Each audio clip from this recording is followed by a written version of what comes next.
Olá, que bom ter vocês aqui em mais um Talks. Hoje a gente vai falar de saúde sexual. Sim, e como ela está relacionada com a atividade física, mais uma vez. E para isso, temos aqui uma convidada mais uma vez presente, queridíssima e mega especial. Ela que é sócia da Boa Hora Obstetrícia. O Boa Hora Obstetrícia trata a obstetrícia baseada em evidências científicas, respeito, acolhimento e segurança, inclusive no próprio Instagram. Além de acompanhar os relatos sobre parto e gravidez, as meninas disponibilizam um e-book, Engravidei. E agora? Com a gente, doutora Giovana Krumbigel. Mais uma vez. Falei certo mais uma vez, Giovana? Falou, obrigada. Ai, gente. Esse nome, qual é a origem do seu sobrenome? Alemã. Alemã, né? Você tem descendência alemã? Da parte do meu pai. Da parte do seu pai. Eu tenho uma Espanhola pela mãe. Ai, que lindo, que mistura linda, gente. Bom, vamos lá com alemão, com espanhola, com esse conhecimento todo. A gente vai falar aqui hoje sobre saúde sexual, hein, doutora? O que é ter uma saúde sexual, assim, ó, plena, de respeito? Como que você classificaria? É um assunto que é muito importante porque é muito tabu, né? Na nossa sociedade, falar sobre sexo. Sim. As pessoas ficam sem graça, ficam introspectivas, não querem falar sobre a própria saúde sexual. Até mesmo quando chegam pra gente no consultório e a gente pergunta como que é a sua vida sexual. Muita gente fica meio assustada mesmo estando no ginecologista. Então é muito importante trazer esse assunto por isso. E o que a gente considera uma saúde sexual? Muita gente associa a saúde sexual à saúde vaginal, e são coisas totalmente diferentes. Na sexologia… Já tá dando ideia para mais um tema aqui pra gente, ó. Com certeza. Aí. Na sexologia a gente usa dois termos, né? É genitalidade e sexualidade. Quando a gente fala só de genitalidade, seria a atividade sexual por si só. Como pega lá nos tempos antigos, na Grécia, que tinham aquelas orgias, que tinham… pegava a mulher como só para reproduzir. Isso a gente não chama de sexualidade, a gente chama de genitalidade. Quando a gente fala de sexualidade e saúde sexual, a gente tem várias coisas envolvidas. Que é a saúde vaginal, a saúde física, daquele órgão reprodutivo, com a saúde mental, emocional, né, a psíquica. E também a ausência de doenças associada à sociedade. Então, são vários fatores para você ter uma saúde sexual ok. Você tem que estar com tudo isso em harmonia. É muito mais do que só a reprodução em si, como era a mulher, o objeto lá atrás, né? Com certeza. É um universo muito maior, que é o que a gente vai abordar hoje. As pessoas acham que a saúde sexual é você estar com o órgão reprodutor ali funcionando. Você tem orgasmo, você consegue ter penetração, você não sente dor, você tem ereção, então a sua saúde sexual tá boa. Não, até a própria sociedade influencia para você ter uma saúde sexual boa.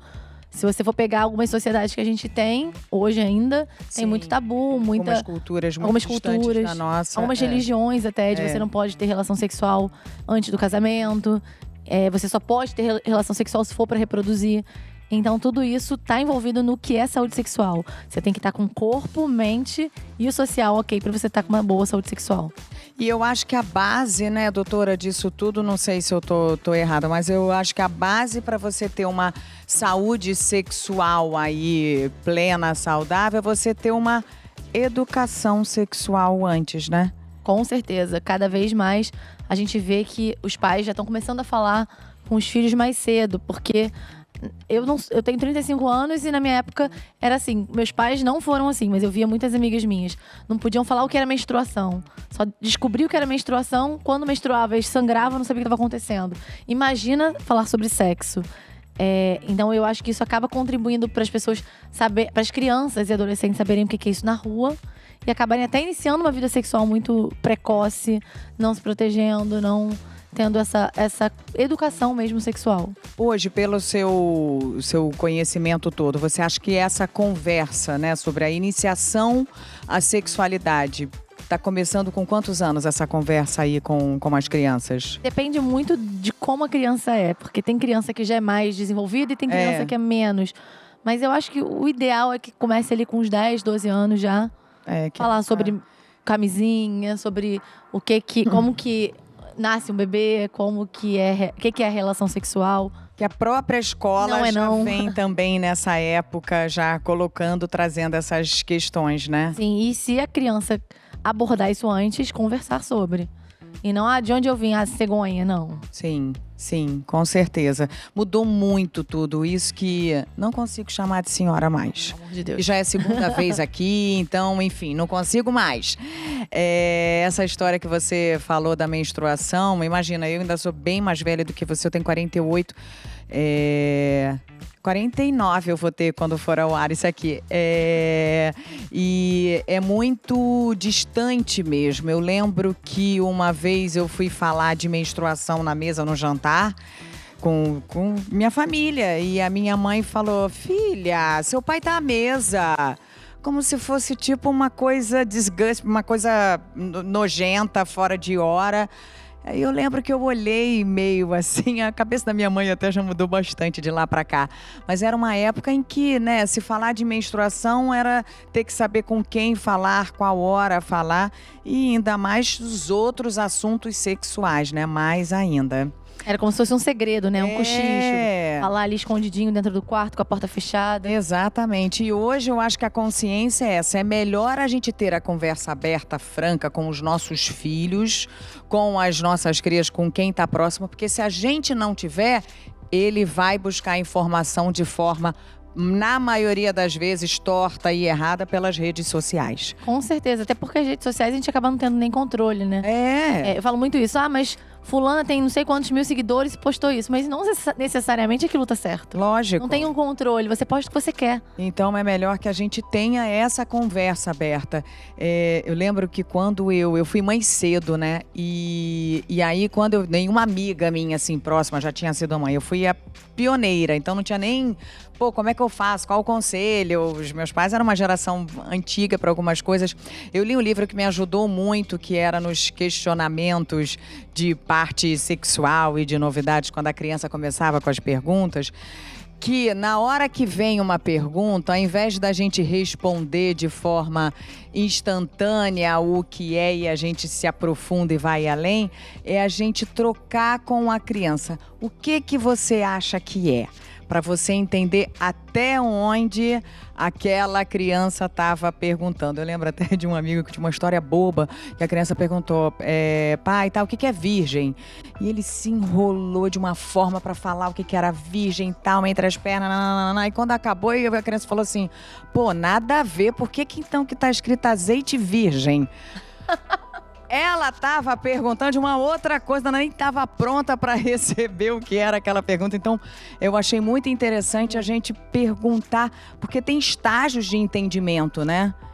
Tem. Até porque a criança não tem uma fase que ela só entende as coisas ao pé da letra. Ela não entende outros significados. E se ela leu ali o azeite virgem, ela não está pensando no que é virgem, de ter relação sexual ou não. Então, achei muito interessante. Mas vamos lá. Vamos estar falando da nossa saúde sexual.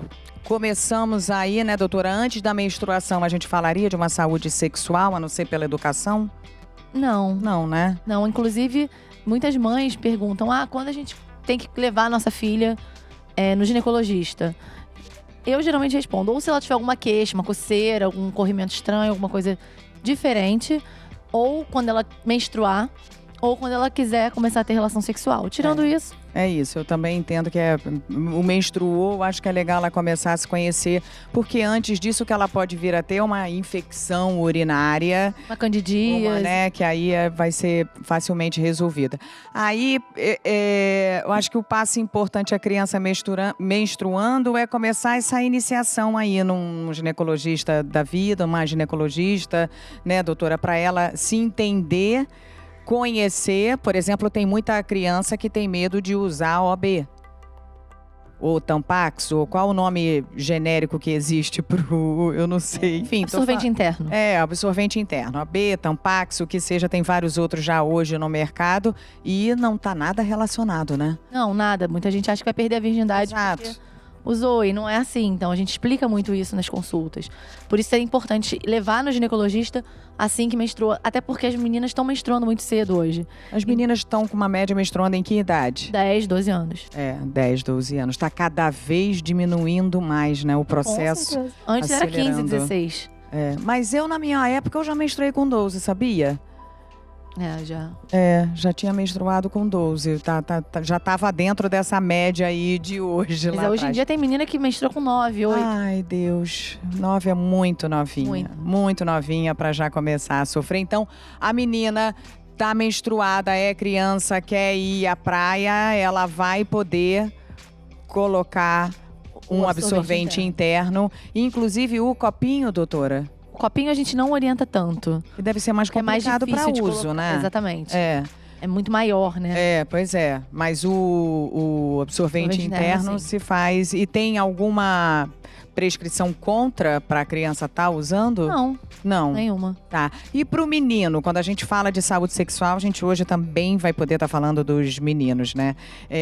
Para o menino, tem a diferença se o menino tem que passar por uma fimose ou não da vida? Isso depende muito se a fimose está atrapalhando a higiene do pênis, está causando alguma infecção.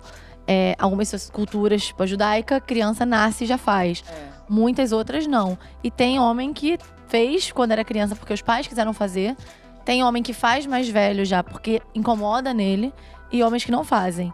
Eu tinha uma paciente lá no consultório que ela foi com o namorado porque ela não conseguia ter relação sexual com ele. Porque ele não conseguia fazer penetração. Porque quando eles transavam com penetração, ele sangrava e doía tanto. Como assim, quando eles transavam com penetração? Faziam carícia, não tinha porque aí ia transar também sem penetração?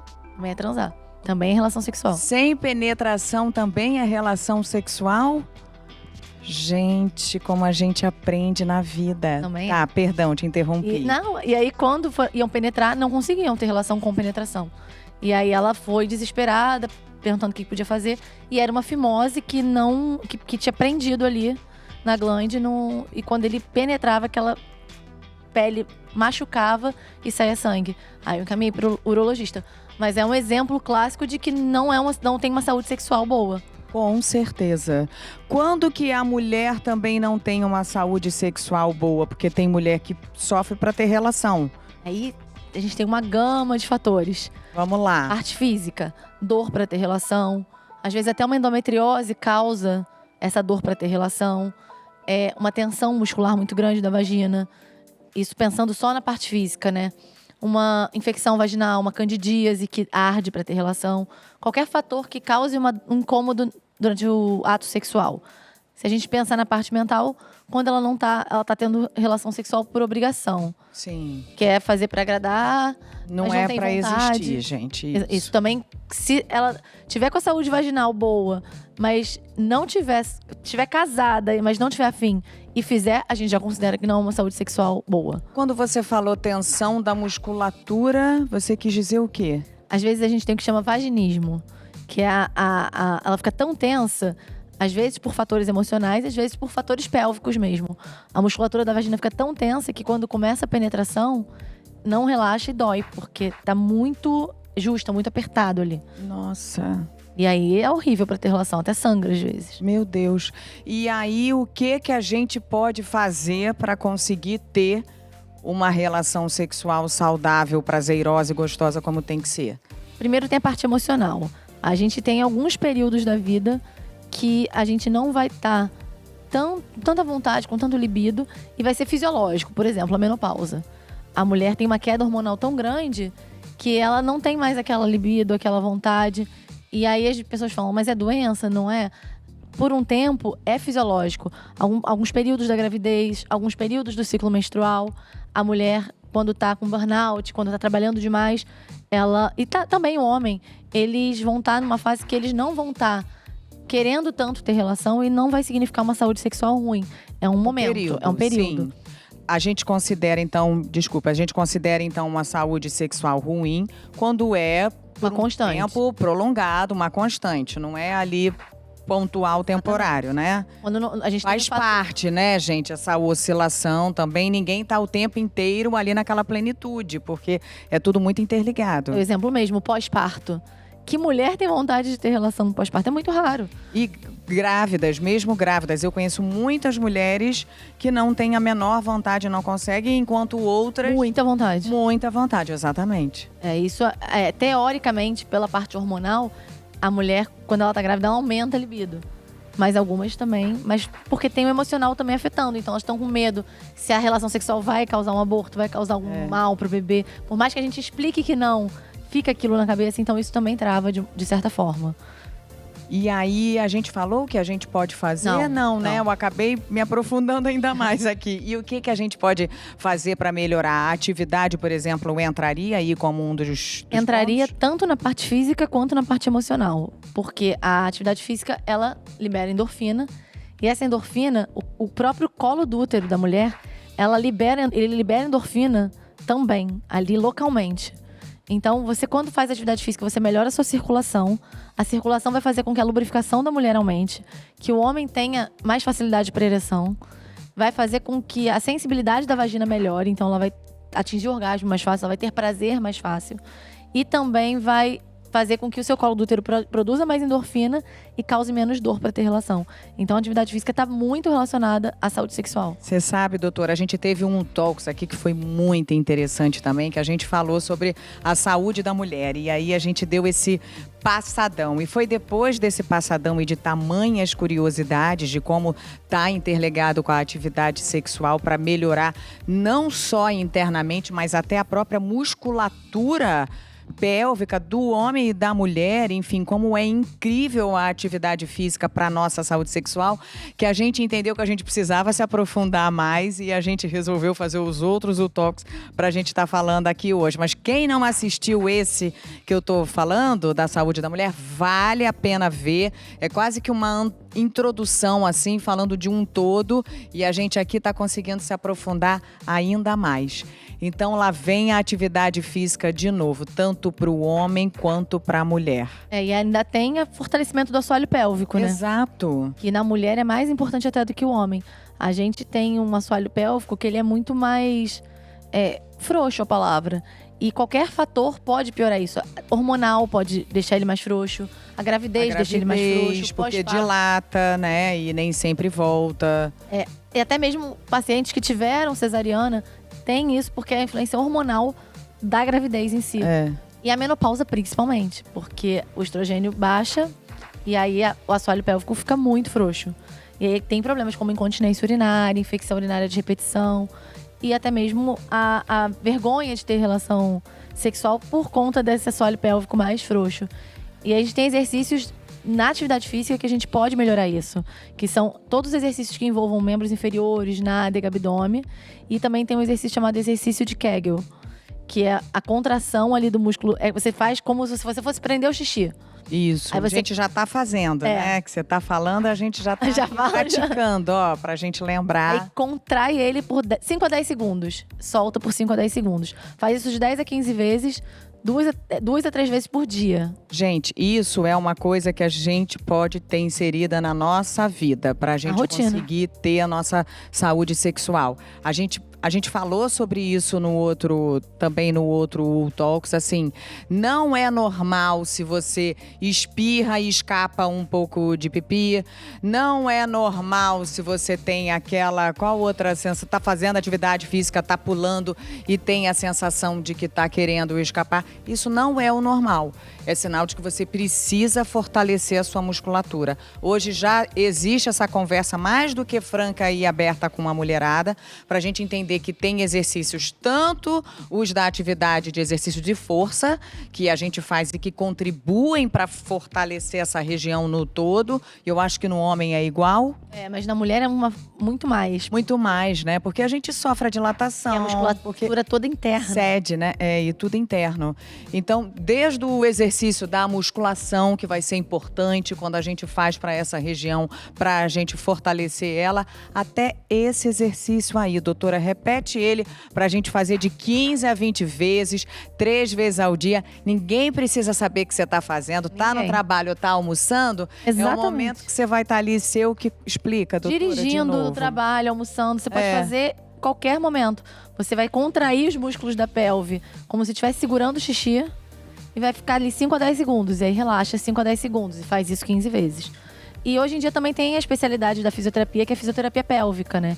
Que ajuda muito com isso. Então, tem queixa de incontinência urinária, tem queixa de dor a ter relação, dor pro exame ginecológico. A gente sempre aconselha procurar juntamente a fisioterapia pélvica, que vai passar toda uma série de exercícios específicos pro fortalecimento pélvico ali, daquela região toda. A fisioterapia pélvica é o pompoarismo ou o pompoarismo é ligado só ao erotizado? Não, o pompoarismo também tá na fisioterapia pélvica. Também tá, né? Que são as mesmas bases e princípios para Isso, ela pega toda a parte pélvica e abdominal. A parte da diastase abdominal, depois no pós-parto. Dá pra corrigir só com atividade física ali da fisioterapia pélvica. E se você consegue ter acesso à fisioterapia pélvica mais atividade física de musculação, uma caminhada, um yoga, um pilates, melhor ainda. É o plano perfeito, né? Com certeza. A yoga tem muito exercício que também trabalha isso, que a gente faz dessa parte, dessa região, inclusive com a perna em posição de lótus, em posição aberta, assim, que dificulta ainda mais o nosso trabalho, né? Quando a gente tá com ela aberta. A gente faz bastante na yoga. É, com certeza. E mexe toda essa parte do core também, que é muito importante para a parte pélvica. É. Então, olha, falamos aí dessas atividades físicas. A alimentação também entra nesse... Também entra. Quando Que você coisa. come muito carboidrato, muito açúcar, de novo o açúcar e o carboidrato, você fica com mais ansiedade, mais estresse. Isso mexe muito no emocional. Apesar da gente não perceber, a gente pensa assim, não, se eu ficar sem o doce é que eu vou ficar estressado. Mas é como eu falei, é uma bola de neve que vai ali. Você fica mais ansioso, mais estressado, come mais e vai. Isso causa, além da obesidade, também contribui para a falta de libido, para a falta de resistência física para a relação sexual. Para tudo isso ainda tem também a parte vaginal, que vai aumentar o risco de infecção vaginal, o risco de vaginose bacteriana, o risco de candidíase. Tudo isso que vai atrapalhar a saúde vaginal. Você não vai ter relação com candidíase porque dói. Você não vai querer ter relação sexual se você não está lubrificada, se a sua circulação vaginal não é boa. Que coisa, né? E alguns alimentos ainda são específicos. Por exemplo, proteína faz com que os hormônios sexuais sejam mais produzidos e vai fazer você ter mais libido, vai fazer você ter mais ereção, vai fazer você funcionar melhor no sexo. Ômega 3 vai melhorar a imunidade, então você vai ter menos infecção vaginal. E a gente teve um talk onde a gente também falou dessas... Essa parte exatamente, assim, eu deixo para nutricionista, mas eu sei que alguns alimentos... A gente falou um pouco sobre eles também, na base de ou suplementos ou de uma alimentação balanceada no seu dia a dia, a gente falou bem. Então, a gente falou aqui da atividade física, como pode vir a contribuir, como é necessária para a saúde sexual da mulher, para os nossos órgãos, internamente e externamente, para fortalecer, para a gente ter plenitude na hora da relação, para ser gostoso, para ser saudável. E para o homem, como que entra essa parte da atividade física para o homem? A atividade física, ela vai produzir bastante, vai fazer você aumentar a produção de testosterona. Opa! E a testosterona tem um efeito bom na mulher, mas principalmente no homem. O homem é que precisa de testosterona. Teoricamente, a gente não precisaria de testosterona. Eu vejo muitas mulheres chegando, minha testosterona tá muito baixa. Pensando na parte de saúde, não de performance, não tem problema nenhum. Só tem problema, vê se eu tô errada, porque eu também já passei por isso. Tive uma queda grande de testosterona, tem uns 8 anos, eu acho, e que eu tava quase que negativa de testosterona, mas eu tava me arrastando, dormia, um cansaço, e vamos lá pesquisar. E o médico falou, Flávia, você tá muito baixa, deve ser, porque você tá precisando um pouco repor sua testo. Melhorou depois que pôs. Melhorou e eu nunca mais precisei. Engraçado. Não é uma constante. Não, é porque repôs a dose certa. Porque quando repõe muito, acaba que seu corpo produz menos. E aí você fica dependente disso. Então foi isso. Eu pus um pouquinho, regulou e eu tenho feito e eu nunca mais precisei. E aí aumenta a circulação também, né? A atividade física, se a gente então, para o homem, perdão que eu te interrompi que você estava falando, produz mais testo, para o homem é fundamental. Vai melhorar a ereção, vai melhorar a libido. E vai melhorar também a parte cardiovascular, que é muito importante para a saúde sexual. Porque uma pessoa que tem hipertensão, diabetes, doença coronariana, doença cardíaca, doença vascular, ela tem uma vascularização muito ruim. Então, isso atrapalha na ereção. Isso vai fazer com que aquele pênis não fique ereto. Você pode ver que muitos homens que têm diabetes e obesidade, têm que fazer medicação de diabetes, hipertensão, eles têm uma saúde sexual muito ruim. Principalmente depois de certa idade. Então, a atividade física vai melhorar essa circulação e vai prevenir hipertensão, vai prevenir diabetes, vai prevenir doenças cardíacas, também atuando, prevenir obesidade, vai melhorar a autoestima, você vai se sentir mais bonito. Você se sente mais bonito quando você faz atividade física, não tem jeito. Tem jeito, você se sente melhor. Você melhora a sua alimentação automaticamente. É um ciclo muito positivo quando a gente está na atividade física, porque mexe com a nossa autoestima, é um momento que a gente dedica pra gente, então é um autocuidado, a gente tá parando para se cuidar, para se amar, para cuidar do nosso templo, que é aqui, nossa morada, que é o nosso corpo. Aí a gente vai se alimentar bem e tudo vai indo de forma positiva, né, doutora? E não precisa ser um atleta. Não! Você seguir as recomendações atuais, que são 150 minutos de atividade moderada por semana, que daria 30 minutos 5 vezes por semana, ou acho que é 75 de intensa por semana. É muito pouco se a gente botar isso na nossa rotina. É muito pouco. A gente até falou, ainda que você não consiga os 35 dias por semana, faça 15, 20. Mas faça. Qualquer coisa é melhor do que nada. Eu canso de dizer, as pessoas acham que eu sou daquelas… Todo mundo, quando me encontra, fala: ai, nossa, mas você deve treinar todo dia, né? Deve ter uma alimentação, não deve comer um monte de coisa. Digo, não. A vida inteira, eu tive o exercício na minha vida. Mas nunca foi de uma forma assim, nossa, eu sou aquela atleta. Eu faço 2 a 3 vezes por semana, mas a minha vida inteira. E a minha alimentação, eu como de tudo, mas eu tento comer de uma forma mais saudável durante a semana. E deixo, é claro, para o fim de semana, aquelas comidinhas mais perigosas, com o chopinho, com a caipirinha, com os amigos, com o social. É o equilíbrio, né? Então o equilíbrio existe. Eu acho que o equilíbrio tem que existir em tudo, até mesmo a atividade física muito extenuante, ela vai atrapalhar. Também. Porque ela vai causar uma fadiga muscular, então a pessoa não vai conseguir ter aquela saúde sexual boa, ela não vai ter aquele libido, ela vai ficar exausta. E eu ia até falar para quem está aí iniciando, eu acho que a gente falou isso num Talks, é normal que nos primeiros treinos, se você está retomando, se você está iniciando, que você sinta um cansaço. Que é como se a atividade roubasse uma energiazinha sua. Aí você vai falar, pô, então eu não vou continuar, se eu for treinar e a atividade vai roubar essa energia.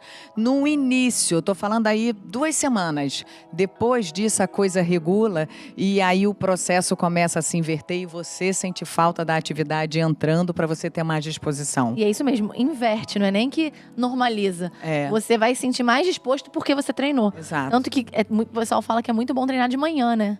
Porque o seu dia, ele rende muito mais. Você se sente muito melhor durante o dia, depois que você… Total, você acorda mesmo.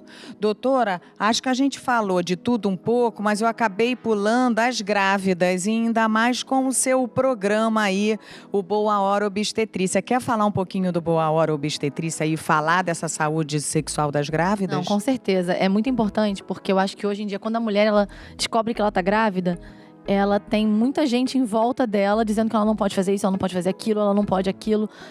Eu tenho gestantes que falam pra mim, a sensação que eu tenho é que eu sou um risco pro meu bebê. Gente, é uma loucura. Quando eu não posso você comer. tá grávida, todo mundo tem uma história que conhece Triste. de alguém que é alguma tragédia. Só tragédia. E todo mundo entende, você é maluca. Não, a minha médica deixou. Mas sua médica não sabe disso. Como que a sua médica deixou? Aí todo mundo fica brincando. Não, tudo eu falo, a Gi deixou. Mas a Gi, ela sabe o que ela tá falando? Eu falo, não, ela não sabe o que ela tá falando. Não pode comer canela, não pode comer isso, não pode fazer aquilo, não pode fazer atividade física, não pode. E a pessoa vive numa redoma que aquilo faz um mal emocional pra ela, que ela já tá sendo influenciada por muitos hormônios. E a atividade física é uma coisa dessas. Não pode fazer atividade no primeiro trimestre, é o que eu mais ouço. Chega lá na primeira consulta, com 7, 8 semanas, eu falo, e aí, você faz atividade física? Faz parte da minha pergunta, de toda consulta eu perguntar isso. Se a pessoa já fazia e se ela está fazendo. Cada consulta eu pergunto, tá fazendo? Faz. Eu fazia, mas eu parei quando eu descobri que estava grávida pra voltar agora quando passar as 12 semanas. Eu sempre pergunto, mas por quê? Da onde veio isso? Ah, porque fulano falou. É sempre porque alguém Aquele falou. medo de perder até as 12 semanas, né? Quando a mulher não conta ainda pra ninguém, quando guarda, né? Exatamente. Que tem o risco. E acaba que assim, tem gente que fala assim, eu não posso contar pra ninguém, né, até 12 semanas. Eu falo, vai depender de você. Tem gente que descobre e já conta pra todo mundo, porque se perder, não vai ter problema em contar que perdeu. Sim. Tem gente que não quer Depende lidar como com você falar. quer lidar com isso. Exatamente, é o conselho que eu dou pra elas. Mas em relação à atividade física não vai fazer você perder um bebê.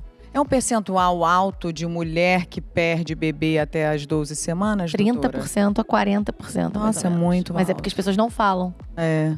Tão bom a gente trocar, a gente saber e a gente não se sentir a exceção, a raridade, a minoria.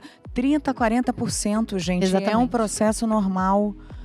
Eu, por exemplo, o dia que eu engravidar, todo mundo vai saber. Eu não vou esperar 12 semanas porque eu sou bocuda mesmo. Eu falo. E se eu tiver que lidar com alguma coisa, eu lido muito melhor falando e conversando. E eu acho que é muito importante isso. As pessoas saberem que elas não estão sozinhas. Que isso não vai acontecer com elas porque elas deixaram de fazer alguma coisa. Porque sempre vem a culpa, né? O ser humano tem mania de ter a culpa. E esses dias eu ouvi um texto muito legal. Que foi falando assim... A gente se culpa, fica por que comigo, por que comigo, por que comigo? E na verdade é um processo aleatório na maioria das vezes. Então você poderia também perguntar, por que não comigo? E a gente tem que acolher aquilo ali, a gente tem que dar valor pra dor daquela mulher. Mas a gente tem que falar sobre isso, porque se ela não falar sobre isso, quando ela engravidar de novo, ela vai entrar também um looping ali de medo e não vai fazer nada. E aquela gravidez vai ser aterrorizante pra ela. Então eu sempre gosto muito de conversar e mostrar que não foi culpa dela. Até porque no primeiro trimestre, 90% das perdas de primeiro trimestre são por malformação ali na hora da multiplicação celular. Não tem nada a ver com o que você comeu, com o que você deixou de fazer, com o que você... Olha quanta gente engravida, nem sabe que tá grávida, bebe, fuma, faz tudo e tá tudo ótimo. Então, é muito aleatório mesmo essa perda de primeiro trimestre. Quando deixa de ser, quando ela se repete, aí a gente começa a investigar. Mas nunca a causa é a atividade física. Nunca. Não existe você fazer atividade física e perder bebê. Não tem que mudar a sua atividade física, ou seja, de menos impacto, sem pular. Se você já era uma pessoa que fazia crossfit e descobriu que está grávida, você pode continuar normalmente. Pela parte obstétrica de riscos, sim. Muitas pessoas falam que tem que mudar quando tem atividade de alto impacto, ponta do assoalho pélvico mesmo, para não fragilizar mais ainda, por conta da diastase abdominal, por conta de alterações físicas. Mas a parte de saúde da gestante, a única atividade física que ela não pode fazer é mergulho com cilindro.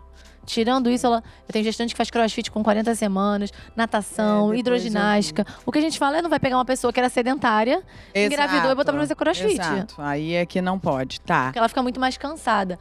80% do fluxo sanguíneo na gravidez está no útero. O resto é o resto. Gente, 80% no útero. Eu lembro as minhas 2 gestações. Eu descobri muito tarde. Então eu descobri, eu já estava com quase 3 meses, porque quando eu fico nessa loucura de vida e estresse e tal, minha menstruação oscila mesmo, então tem um mês que não vem, tarará, eu não estava dando a bola, exatamente, eu não estava dando bola. Então as 2 eu descobri tarde, mas eu lembro que assim, eu já fazia atividade, continuei fazendo, mas o que eu sentia muito era cansaço nos primeiros 3 meses. Muito. Um sono e um cansaço, que aí sim eu mudei o meu ritmo de treino Pelo por cansaço. conta do cansaço que eu sentia, respeitando o meu corpo. E é isso que a gente orienta a fazer. Mas não é nem sabia que eu tava grávida, era porque, caramba, tô tanta loucura, tô trabalhando tanto, não, que eu tô cansada, vou respeitar, vou pegar leve. Você vê que é automático. Você não Ouve precisa seu nem saber. corpo. Ouvir seu corpo, isso é a coisa mais importante. O seu corpo, ele te diz quando tá tudo certo e ele te diz quando tem alguma coisa errada. E às vezes você tá errado só mental e ele tá refletindo fisicamente. Então você tem que parar, ó. Tô com dor, uma dor que não passa na coluna, abdominal. Já investiguei, não é nada. Será que eu não tô trabalhando demais? Será que eu não tô me cobrando demais? Será que... E eu acho que quando você tem uma fuga, a atividade física, quando você começa a fazer regularmente, ela passa a ser uma fuga, ela passa a ser prazerosa. Ah, seu momento seu. Não você é uma se obrigação. cuidando. Mas é importante que você encontre atividade física que você goste. Porque a gente fala de atividade física, as pessoas pensam só em musculação. Mas não, a gente tem aeróbico, Tem atividades físicas, luta, tem É dança, esporte, corrida, dança. esporte, encontre o que você ama, é o que a gente fala pra você Tentar praticar. também sempre se movimentar. Ao invés de pegar o elevador pro primeiro andar, você vai de Eu escada. sou muito isso. Eu já vou, quando eu vou pra academia, eu treino muito em casa, mas quando eu vou pra academia, que na maioria das vezes é pra encontrar algum amigo, pra socializar, que aí eu vou treinar junto e tal, aí eu vou de escada, já chego esbaforida, né? Já cheguei lá porque eu já fui de escada, eu sempre Aqueceu. faço muito isso. Mas então, grávidas, descobriu que tá grávida, você já treina, pode continuar o seu treino. E durante a gravidez também, doutora? Também. Poucas coisas vão fazer com que eu fale assim, agora vamos parar um pouco. Que seria uma pré-eclâmpsia, seria uma ameaça de trabalho de parto prematuro. Mas tirando isso, esses 2 fatores, diabetes gestacional. Quanto mais treinar, melhor. Quanto mais frequente for o treino, melhor. Não digo mais de intensidade, mas eu digo mais de regularidade. A gente falou de diabetes gestacional, que a gente falou de diabetes aqui também. E como, de novo, a atividade física é fundamental para o resto da vida. Às vezes a mulher descobre a diabetes gestacional só dela fazer atividade física. Ela não precisa nem mexer na alimentação dela. As glicemias já ficam controladas. Sensacional. O Rafa treinou, a gente tem uma nutri, a Jenny, que já teve aqui com a gente algumas vezes também. Ela treinou com o Rafa durante a gravidez dela inteira, teve gêmeos e logo na sequência já voltou também a treinar com o Rafa. Você é da mesma política? Pode ir até o final? Até o final. Tem paciente que treinou no dia que entrou em trabalho de parto. É muito bom. E como eu trabalho muito com parto normal, a volta é muito rápida. Pois é, esse trabalho que você faz é baseado em... Parto mais seguro, que a princípio é o parto normal, mas respeitando o que a mulher quer. É não enganar a mulher para levar ela para uma cesariana por conveniência médica. Sim. Porque uma coisa é eu levar você para uma cesariana falando, você tem que ir pra cesárea porque o cordão do bebê tá enrolado no pescoço. Claro. E não existe isso. Pode ter parto normal. Mas tem muito médico que apavora a mulher. Seu bebê tá pequeno demais, seu bebê tá grande demais, você é muito pequena. Isso tudo não existe. Agora, você tem que jogar limpo. Olha, eu só faço cesariana porque eu só tenho disponibilidade para cesariana. Procura outro médico. Agora, a cesariana, ela pode salvar vidas. Hoje já está tendo muito a consciência disso, né? Antigamente virou porque eu vou marcar, porque meu médico bateu 36, está pronto, eu vou lá. E por hoje... comodidade médica, porque os médicos convenciam as mulheres de que era melhor a cesariana, porque você vai lá, opera, tira, resolveu. Sim. Sem falar nos riscos de uma cirurgia, que é uma cirurgia de grande porte. Lógico. E de uma recuperação também. E totalmente diferente é uma cesariana que você faz durante o trabalho de parto e marcada. Até os riscos dela são maiores. Então, eu tenho pacientes que, mesmo com cesariana, tirei os pontos com 10 dias, já voltaram a fazer atividade física leve. Uau! Mesmo após cesariana. Parto normal, tem paciente que fala assim, quando eu posso voltar a treinar? Se o sangramento não estiver te incomodando, amanhã. Às vezes não dá nem ponto, nada. Eu só demorei a voltar a treinar por conta de acordar de madrugada e virar zumbi dando mamar. E as minhas 2 mamaram muito. Então, assim... Me seca, né? Meu Deus, me consumia de uma forma que eu passava um dia, eu parecia zumbi. Eu lembro, eu e meu marido. Gente, o Taviano era muito engraçado, sendo meu companheiro lá nas madrugadas, de ficar batendo cabeça durante o dia, a gente fazia revezamento. E aí, pra mim, foi impossível. Assim, aí, a partir do 2º mês, quando eu passei a dormir um pouco, aí que eu fui voltando pra atividade e ainda assim, respeitando de novo o meu corpo. Porque o que eu sentia? Que quando eu fazia uma atividade um pouco mais intensa ou mais longa, reduzia a minha quantidade de leite. E as minhas 2 filhas mamaram muito, a segunda então é enorme, mamava até dizer chega, e eu não tinha para corresponder ela. Eu falava, putz, treinei muito, vou fazer menos da próxima vez, porque eu sentia que influenciava respeitava o corpo na hora na minha produção de leite lá. A gente tem que ouvir o nosso corpo para tudo. Pra tudo. O nosso corpo ele é muito sábio, ele diz pra gente o que ele precisa ou não. Só que é aquilo, a nossa medicina, ao mesmo tempo que ela evoluiu muito para muitas coisas boas, ela virou muito intervencionista. E aí eu não tô falando nem de não ter que tomar remédio, de não tratar, nada disso. Eu tô falando de não quando você intervém quando precisa, é ótimo. Você tem a tecnologia ali a seu favor, é o que eu falo. Esses bebês que não tinham, quando não tinha cesariana ou a cesariana era de difícil acesso, morriam. Hoje a gente tem uma sala de parto e uma sala de cesárea do lado da sala de parto. Tem que virar cesárea, vamos pra lá. Eu penso muito assim, sabe, doutora? Eu vejo extremos, né? Eu vejo a pessoa que já marca a cesárea com data por comodismo e a outra que também faz um trabalho do além para que seja um parto normal e você já está vendo que não está normal. Eu segui um caminho que eu acho muito positivo para mim. Eu queria que as duas dessem sinal de vida. Ou seja, é aquele dia que quer nascer. E as duas me desafiaram, porque uma veio de 40 semanas e meia e a outra de 41 quase. Foi tipo limite do limite do limite, acompanhando naquele final, a cada 3 dias. Fico mais, que eu falei, eu quero ter no dia que essa pessoinha quiser vir ao mundo.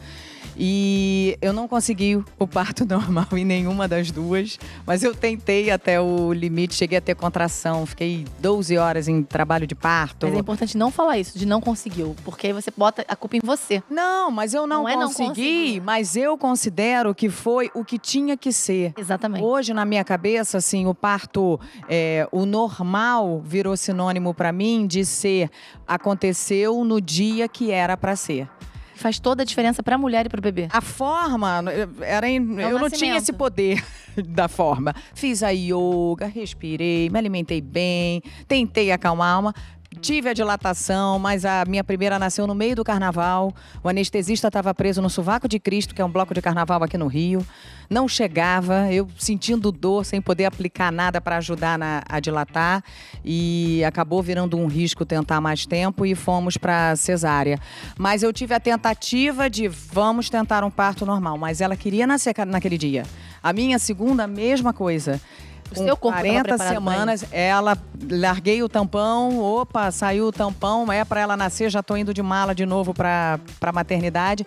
Ela queria nascer aquele dia. Então, eu ouvi de algum podcast desse da vida que eu amo, eu achei muito legal esse pensamento, assim. O natural é quando a criança se manifesta para vir aquele dia e vem nascer. E a gente tenta. Se é o natural ou se é a cesárea. A cesárea existe para esses casos que não eram possíveis, que os bebês morriam, que as mulheres morriam. Então, a gente tem que usar ela com cautela, como a gente tem que usar toda intervenção com cautela. Eu falo que humanizado, as pessoas têm mania de pensar que parto humanizado é o parto na banheira, é o parto sem analgesia. O parto humanizado é o parto que é melhor para a mãe e para o bebê, tanto fisicamente quanto mentalmente. Você não vai pegar uma mulher que tem um trauma com um parto que ela teve no passado, um parto normal, que ela foi violentada, e ela te procura e fala, não quero passar por isso, mesmo que você tente convencer ela de que não vai passar de novo por isso, ela fala, mas eu não quero, eu quero uma cesariana. E aí você vai falar, não, você vai ter que passar? Isso é humanização? Não é. Não. Então é tudo, nada radical é bom, né? E voltando também a falar da atividade física, o que muita gente não sabe é que ela é muito importante para quem tá tentando engravidar e não consegue. Porque ela melhora a qualidade do óvulo. Tentando engravidar? Ela melhora a qualidade do óvulo e ela faz com que você ovule mais quando você tá com ovulação atrasada, quando você tem uma menstruação irregular. Gente, não tem mais o que se questionar. Ou seja, a gente fez, sei lá, 118 talks aqui, em todos passando por compulsão alimentar, diabetes, saúde intestinal, em todos ficou ali, mais claro do que nunca, a importância da atividade física em nossas vidas. Então, não tem o que abrir mão, né? Doutora, acho que a gente falou de tudo um pouco. Falou. Passei direto por algo que você considera importante que tivesse que trazer à tona? Não, falamos de tudo? Até mais. Vamos deixar aí o @ do Boa Hora Obstetrícia pra galera se informar e saber mais e se conhecer e saber o que quer e como quer o seu parto na hora H, porque isso é muito legal. Enganar, só isso. Opte você, saiba o que você vai querer. Muito, muito bom a gente falar disso. Gente, saúde sexual. Vambora fazer os nossos exercícios, a gente se alimentar bem. Vamos fazer educação sexual das novas gerações que estão vindo aí, para que tudo flua de forma cada vez mais gostosa, do jeito que tem que ser. Doutora, lembrar sempre que não é não, né? Que não é não, pelo amor, não é não, certamente, não é não, com certeza. Doutora, qual o recado que você deixa aí pra gente de desafio final? O que você deixaria aí ligado a esse universo saúde sexual? Pra se conhecer, né? Pra saber ouvir o seu corpo e fazer o que ele tá pedindo, porque isso é muito importante, a gente não valoriza. Maravilhoso. Gente, muito obrigada, viu? Muito rico. Obrigada mais uma vez por estar aqui. E ela já deixou aí a dica. Vai ter que voltar pra gente falar de saúde vaginal, que não tem nada a ver com sexual. Então podem esperar, que a gente vai voltar. Beijo! Até nosso próximo Talks!